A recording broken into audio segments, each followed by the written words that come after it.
ولا تحملنا ما لا طاقة لنا به واعف عنا واغفر لنا وارحمنا. برکات. آئیے اپنے سبق کی طرف انشاءاللہ العزیز. آج سورۃ نساء کی آیت نمبر 132 پڑھیں گے. 31 یا 32 ہے میرے خیال میں, نہیں 141 کے آگے 42 142. اور آج انشاءاللہ ہمارا 5واں سپارہ بھی ختم ہو جائے گا. ٹھیک ہے جی. اللہ تعالیٰ ہمیں دین پہ ثابت قدمی عطا فرمائے. توجہ کرو اپنے سبق کی طرف. ان المنافقین, بے شک منافق لوگ, یخادعون اللہ, دھوکہ کر رہے ہیں اللہ کے ساتھ, یعنی اللہ کو دھوکہ دیتے ہیں, دھوکہ کر رہے ہیں. وَهُوَ خَادِعُهُمْ, حالانکہ وہ انہیں دھوکہ دینے والا ہے. یعنی یہ اللہ کو دھوکہ دیتے ہیں تو اللہ تو ان کو دھوکہ دینے والا ہے. وَإِذَا قَامُوا, اور اس کا ترجمہ یہ بھی ہو جائے گا یہ اللہ کو دھوکہ دیتے ہیں اور اللہ ان کو دھوکہ دیتا ہے. وَإِذَا قَامُوا, اور جب وہ کھڑے ہوتے ہیں, قاموا قامہ سے لفظ ہے قیام سے, الی الصلاۃ, نماز کی طرف. قاموا تو کھڑے ہوتے ہیں, قصالا سستی سے, سست ہو کر. یراؤن, دکھاوا کرتے ہیں, الناس, لوگوں کو. ولا یذکرون اللہ, اور یاد نہیں کرتے اللہ کو, الا قلیلا, مگر بہت تھوڑا. مذبذبین, متردد, یعنی جسے ہم کہتے ہیں چھچو پانچ میں پڑے ہوئے. بین ذالک, اس کے درمیان. لا الہ الا, نہ ان کی طرف ہے, ولا, اور نہ ہی, الہ الا, نہ ہی ان کی طرف, یعنی نہ ہی مسلمانوں کی طرف ہے اور نہ ہی اپنوں کی طرف. ومن یضلل اللہ, اور جسے گمراہ کر دے اللہ, فلن تجد, تو ہرگز نہیں پائے گا, لہو, اس کے لیے, سبیلا, کوئی راستہ. منافق یعنی اللہ سے چال بازیاں کرتے ہیں اور وہ انہیں چال بازی کا بدلہ دینے والا ہے. اور چال بازی کیا ہے؟ نماز میں سستی سے کھڑا ہوتے ہیں. اب دیکھیں کہ سستی سے کھڑا ہونا بھی جو ہے یہ منافق پن ہے. صرف لوگوں کو دکھاتے ہیں, یاد اللہ تو, یاد کو یعنی اللہ کو تو یوں ہی برائے نام سے یاد کرتے ہیں, اور معلق ہیں, ڈگمگائے ہوئے ہیں. مذبذبین, لٹکے ہوئے ہیں, معلق ہیں, ڈگمگائے ہوئے ہیں, متردد ہیں, نہ پورے طور پر صحیح طریقے سے, نہ ان کی طرف اور نہ ہی ان کی طرف. اللہ جسے گمراہی میں ڈال دیں تو اس کے لیے کوئی بھی راہ نہیں پائے گا. تم دو ریوڑ کے درمیان جس طرح ایک گھری ہوئی بکری ہوتی ہے نا, دو ریوڑ کے درمیان ایک کی بکری. یہ سورہ شروع کے بقرہ کے شروع میں بھی اس طرح کی آیات گزری ہیں. یخادعون اللہ, وہاں بھی اس کی وضاحت ہوئی ہے. اس طرح کی مضمون گزر چکا ہے. یہاں بھی یہی بیان ہو رہا ہے کہ یہ کم سمجھ منافق اس اللہ تعالیٰ کے سامنے چالیں چلتے ہیں جو سینوں میں چھپی ہوئی باتوں اور دل کے پوشیدہ رازوں سے آگاہ ہے. کم فہمی سے یہ خیال کیے بیٹھے ہیں کہ جس طرح ان کی منافقت اس دنیا میں چل گئی اور مسلمانوں میں ملے جلے رہے, اس طرح اللہ تعالیٰ کے پاس بھی یہ مکاری چل جائے گی. چنانچہ قرآن پاک میں ہے کہ قیامت کے دن بھی یہ لوگ اللہ خبیر و علیم کے سامنے اپنی یک رنگی کی قسمیں کھائیں گے. جیسے جہاں کھاتے ہیں وہاں بھی اللہ کے سامنے بھی کھائیں گے, لیکن اس عالم الغیب کے سامنے یہ ناکارہ قسمیں ہرگز کارآمد نہیں ہو سکتی. اللہ بھی انہیں دھوکے میں رکھ رہا ہے اور وہ ڈھیل دیتا ہے, حوصلہ افزائی کرتا ہے. جو پھولے نہیں سماتے, خوش ہوتے ہیں اور اپنے لیے سے اچھائی سمجھتے ہیں. قیامت میں بھی ان کا یہی حال ہوگا. یعنی اب دھوکہ دے کے مسلمانوں سے کہتے ہیں کہ ہم تمہارے ساتھ ہیں, اور پھر منافقوں مل جاتے کہ تمہارے ساتھ بڑے خوش ہوتے کہ ہم ان کے ساتھ بھی چل رہے ہیں, ان کے ساتھ بھی چل رہے ہیں. قیامت میں بھی ایسے لوگوں کا یہی حال ہوگا. مسلمانوں کے نور کے سہارے میں ہوں گے, وہ آگے نکل جائیں گے, جو آوازیں دیں گے, یعنی کچھ نہ کچھ تھوڑا سا آسرا لے کے کچھ چلیں گے. تو جب مسلمان آگے نکل جائیں گے تو جو آوازیں دیں گے کہ ٹھہرو ہم بھی تمہاری روشنی میں چلیں, جواب ملے گا پیچھے مڑ جاؤ. جو اللہ تعالیٰ قرآن فرما رہا ہے, اور روشنی تلاش کر لاؤ, یہ موڑیں گے تو ادھر پھر پردہ حائل ہو جائے گا۔ مسلمانوں کی جانب رحمت اور ان کے لیے زحمت۔ حدیث شریف میں ہے کہ پھر ان منافقوں کی بدذوقی کا بھی حال بیان ہو رہا ہے، یعنی یہ حدیث میں یہ بیان ہے یہ، اور قرآن کا یہ بیان ہے یہ کہ ہم تمہاری روشنی میں چلیں گے۔ تو اس طریقے سے ان کی منافقوں کی بدذوقی کا جہاں حال بیان ہو رہا ہے کہ انہیں نماز جیسی بہترین عبادت میں بھی یکسوئی اور خشوع و خضوع نصیب نہیں ہوتا، کیونکہ نیک نیتی، حسن عمل، حقیقی ایمان، سچا یقین ان میں ہے ہی نہیں۔ حضرت ابن عباس رضی اللہ تعالیٰ فرماتے ہیں تھکے ماندے بدن سے کسمسا کر نماز پڑھنا کو حضرت ابن عباس مکروہ جانتے تھے، اور فرماتے تھے کہ نمازی کو چاہیے کہ ذوق و شوق سے راضی خوشی اور رغبت اور انتہائی توجہ کے ساتھ نماز میں کھڑا ہو، اور یقین مانے کہ اس کی آواز پر اللہ تعالیٰ کے کان ہیں، اس کی طلب پوری کرنے کو اللہ تعالیٰ تیار ہے۔ یہ تو ہوئی ان منافقوں کی ظاہری حالت کے تھکے ہارے تنگ دلی کے ساتھ بطور بگار، جس طرح ہم پنجابی میں کہتے ہیں نا ونگاری آئے ہوئے ہیں، یعنی ویسے مفت ٹائم لگانے کے لیے، تو یہ بطور بگار ٹالنے کے نماز کے لیے آئے، پھر اندرونی حالت یہ ہے کہ اخلاص سے کوسوں دور ہیں، رب سے کوئی تعلق ہی نہیں رکھتے۔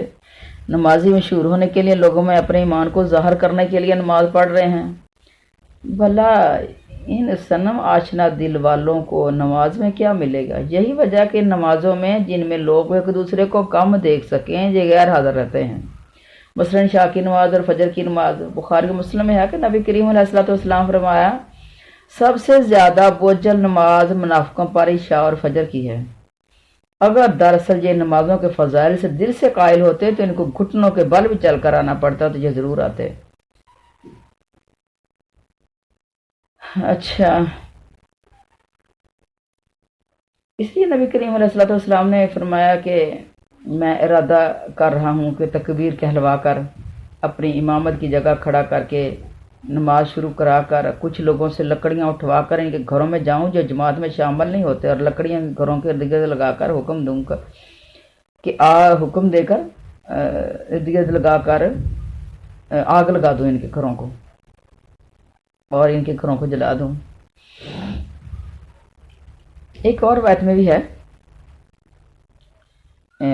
یہ صحیح بخاری میں ہے